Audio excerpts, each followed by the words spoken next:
খাবারের পাশে বসতে বসতে ভাবতে লাগলাম কখন যে সকাল হয়ে গেছে বুঝতে পারি না। তাই এখান থেকে উঠে বসার উদ্দেশ্যে রওনা দিলাম। আর ভাবতে লাগলাম কি করব এখন নাবিলাকে, কারণ আমি নাবিলাকে আঘাত করলে চরম কষ্ট পাবে নেহা, আর নেহা কষ্ট পাবে আমি কিছুতেই সহ্য করতে পারবো না।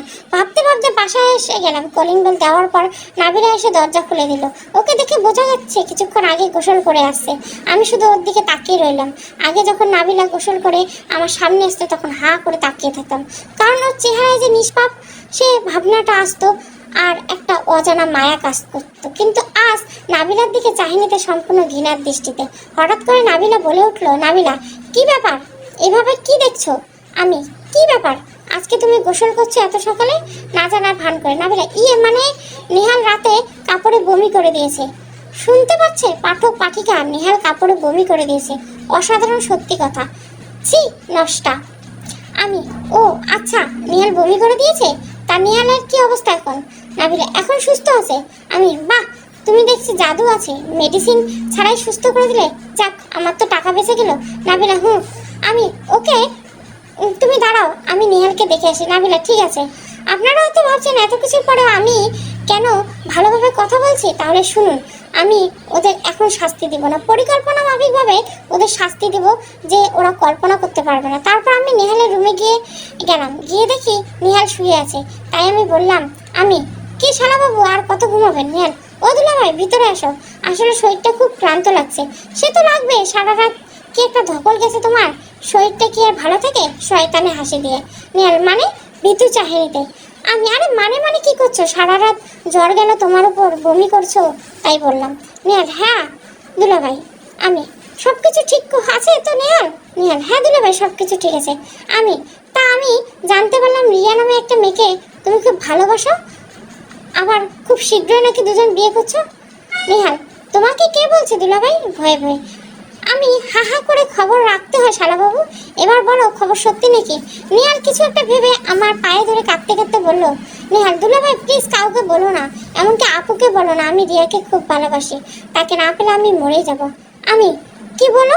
সামান্য একটা মেয়ের জন্য কেউ মরে নাকি? আর মেয়েটাকে বিয়ে করে খাওয়াবে কি? তুমি তো চাকরি করো না, আর যদি রিয়ার বাবা রিয়াকে অন্য জায়গায় বিয়ে দিয়ে দেয় তখন বা তুমি কি করবে? কারণ কোনো বাবাই তো নিজের মেয়েকে কোনো বেকার ছেলের কাছে বিয়ে দিবে না।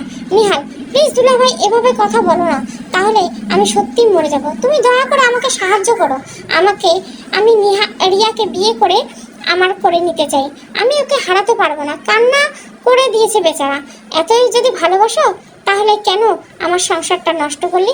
তারপর আমি বললাম, আমি, আরে বোকা ছেলে, কান্না করো না, রিয়া তোমার করে দেওয়ার আমার দায়িত্ব, তুমি নিশ্চিন্তে থাকতে পারো। শুধু আমি যা বলবো তোমাকে তাই করতে হবে। নেহাল, ধন্যবাদ দুলাভাই। আমি নেহালের রুম থেকে বের হয়ে আয়মানকে একটা ফোন করলাম। আমি, হ্যালো আয়মান। আয়মান, হ্যাঁ বলো। আমি, দোস্ত একটা হেল্প করতে পারবি? আয়মান, বল কি করতে হবে? আমি, নেহাল যেই মেয়েকে ভালোবাসে সেই মেয়ে সব ইনফরমেশন চাই, আর আমি কিছু ছবি দিচ্ছি, এগুলো রিয়াকে দেখাবি। যদি কিছু জানতে ইচ্ছে করে তাহলে আমার নাম্বারটা দিবি, বাকি কাজ আমি করব। আয়মান, আচ্ছা ঠিক আছে। কলটা কেটে দিলাম। গেম তো এবার শুরু, হা হা। রাতের বেলায় বারবার ফোনের দিকে তাকাচ্ছি কখন কলটা আসবে। আয়মান কি করবে, ঠিক মতো কাজ করতে পারবে কিনা, উফ টেনশনে মাথা ঘুরছে, পায়চারি করছে রুমে। এতক্ষণে তো কলটা আসার কথা ভাবতে ভাবতে একটা কল আসলো আমার মোবাইলে। দেরি না করে দ্রুত কলটা রিসিভ করলাম। ওপাশ থেকে একটা মেয়ে বলে উঠলো। কলটা কেটে দিলাম। গেম এবার শুরু হবে, হা হা। রাতের বেলা বারবার ফোনের দিকে তাকাচ্ছি কখন কলটা আসবে। মেয়েটা, হ্যালো। আমি যদি ভুল না করে থাকি তাহলে আপনি রিয়া, রাইট? হ্যাঁ আমি রিয়া বলছি। আমি, তা কেমন আছেন আপনি? রিয়া, দেখুন আপনার সাথে এত কথা বলার মতো আমার সময় নেই। আপনি যে ছবিগুলো দিয়েছেন সেগুলো যে এডিট করা নয় তার প্রমাণ কি? রাগী গলায়। আমি, কুল ম্যাডাম, আমি আগেই জানতাম আপনি আমার কথা বিশ্বাস করবেন না, তাই আপনাকে ছবি প্রমাণগুলো দেওয়ার জন্য একটা সুযোগ দেওয়া যায় কি? রিয়া, কি বলতে চাচ্ছে না স্পষ্ট করে বলুন। আমি, কাল বিকালে 3:30টায় কফি শপে চলে আসুন, সেখানে কথা হবে, কেমন? রিয়া, সে না হয় হবে, দেখা যাবে, কিন্তু একটা কথা শুনে রাখুন, যদি প্রমাণ দিতে না পারেন তাহলে আমি আপনার বিরুদ্ধে মানহানি মামলা করব। আমি, খুব ভালোবাসেন নেহালকে তাই না? রিয়া, রাখছি ভাই, আমি জানি মেয়েটা এখন প্রচণ্ড কান্না করবে। আসলে এই পৃথিবী সত্যিকারের মন থেকে যারা ভালোবেসেছে তারাই ধোঁকা খেয়েছে। এবার হয়তো আপনাদের মনে অনেক প্রশ্ন হচ্ছে আমি ছবিগুলো কোথায় পেলাম, এবার এত কনফিডেন্স নিয়ে কীভাবে প্রমাণ দিলাম। তাহলে শুনুন, আমার বাবা মা যখন মারা যায় ঘুমের ওষুধের কারণ, তখন আমি মনে মনে নিহালকে সন্দেহ করতাম। ওর ঘরে সবসময় একটা স্পাই ক্যামেরা অন থাকতো, যদি কোনো প্রমাণ মেলে তাই। কিন্তু পরিবর্তে যা দেখতে পেলাম সেটা তো আপনারা জানেন। ওদের অন্তরঙ্গ মুহূর্ত ভিডিও আনুমানিক কয়েক শত আমার কাছে আছে। তাহলে বুঝেন কতদিন ধরে আমাকে ঠকাচ্ছে। যাই হোক, ডিনার করে আসি, তারপর কথা হবে।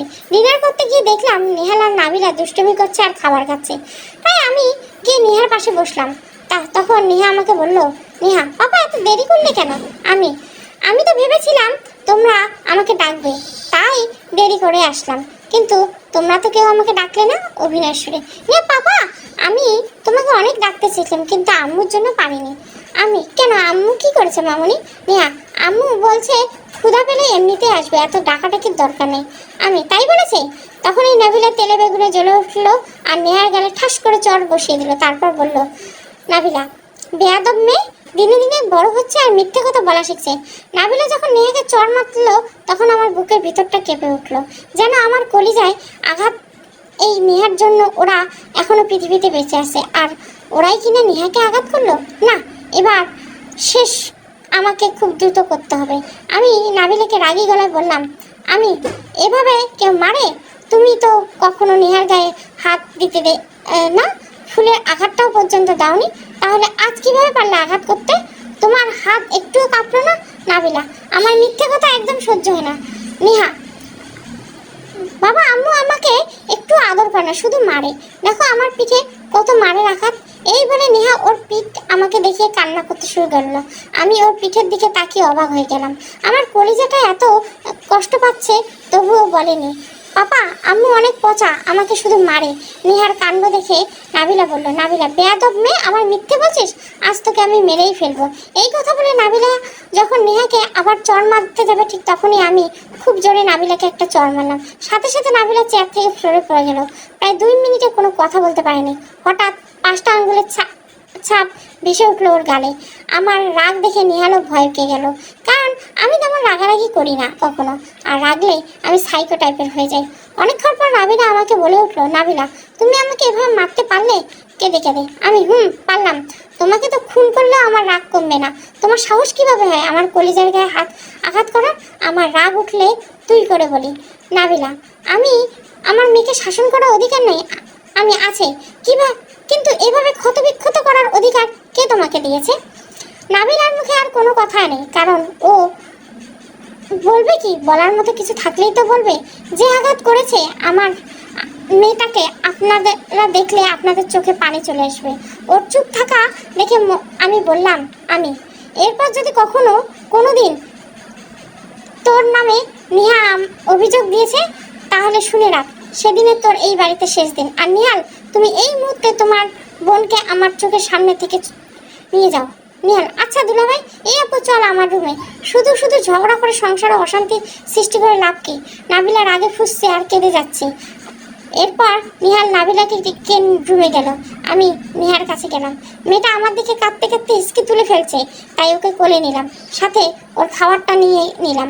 আজ আমার খাওয়া দাওয়া হবে না, তাই নেহার খাবার নিয়ে রুমে চলে আসলাম। নেহাকে যখন খাবার খাইয়ে দিতে যাব, ঠিক তখনই নেহার মুখটা অন্যদিকে সরিয়ে নিল। তাই আমি বললাম, আমি কি হলো মামনি, খাচ্ছ না কেন? নেহা, তুমি আম্মুকে মারলে কেন? আমি তোমার সাথে কথা বলবো না। দেখছো না কি মেয়ে আমার, যে মা এত আঘাত করলো তারপরেও সেই মায়ের জন্য কাঁদছে। নিজেকে আর সামলাতে পারলাম না, তাই নেহাকে বুকে জড়িয়ে ধরে কান্না শুরু করলাম। আর মনে মনে ভাবতে লাগলাম, মারে তোর এই ভালোবাসার দাম নেই তোর মায়ের কাছে। সে তার পরকীয়া প্রেমিক ছাড়া কিছু বোঝে না। কোনোদিন তোর মায়ের গায়ে হাত দেয়নি, আজ দিতে হলো আমাকে। যদি ভালো না লাগতো তাহলে একটিবার বলতে পারতো, আমি না হয় নিজ থেকে সরে যেতাম। কিন্তু এভাবে অভিনয় অবহেলা দিন দিন আমাকে শেষ করে দিচ্ছে। মরলেও তো শান্তি পাবো না, কারণ না জানি তোকে মেরে ফেলবে কোনোদিন। তোকে তো বুকের ভিতর লুকিয়ে রাখতে চাই মন। তুই যে যেদিন হারিয়ে যাবি সেদিন আমিও চলে যাব না ফেরার দেশে বলে কান্না করতে লাগলাম। আমার কান্না দেখে নেহা বলে উঠলো, নেহা পাপা তুমি কান্না করছো কেন? তুমি জানো না তোমার কান্না আমার সহ্য হয় না। আমি না মারে কান্না করছি না, তুমি ভাতগুলো খেয়ে নাও। নেহা খাবো বাবা, কিন্তু তুমি কান্না করো না তাহলে। আমি ওকে।